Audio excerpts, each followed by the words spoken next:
Good morning mga boss. Kumusta tayo dyan? So, tag-ulan na naman.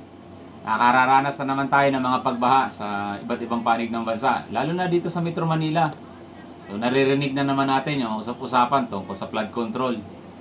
Pero kasi para sa akin mga boss, yung flood control is a big picture yan sa malaking struktura yan.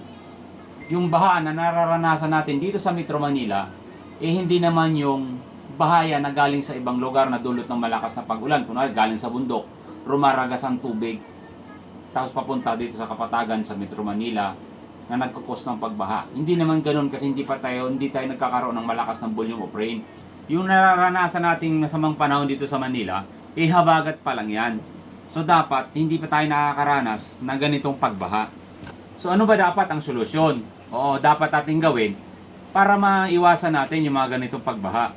Mag-start tayo sa small project, which is kaya ng mga LGU yan. Una, drainage system. Dapat nililinis yung kanal. Yung mga creek nililinis. Tapos ito, medyo malaki-laki, dredging system sa mga ilog. Kapag nalinis mo yon, yung pagbagsak ng ulan, dire-diretso doon sa mga creek, sa drainage mo hanggang sa ilog. So hindi tayo magkakaroon ng pagbaha. Next level mga boss, national government approach. Paggawa ng resibwa. Example, sa mga malalaking bakanting lote ng government, kunwari, Luneta,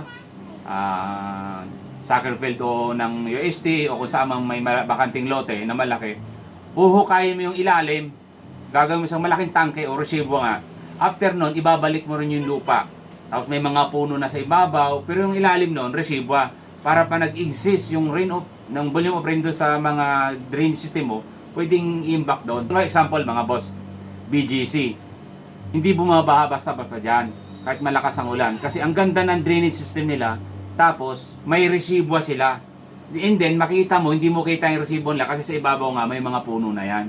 Siyempre, yung mga resibwa, may automatic pump yun Kapag nasense yung level ng tubig na tumataas, sisip-sipin na kagad ang pump yun, itatapon niya ron, papunta sa dagat. Next level mga boss, level 3. Ito na yung big picture ng flood control na sinasabi ko.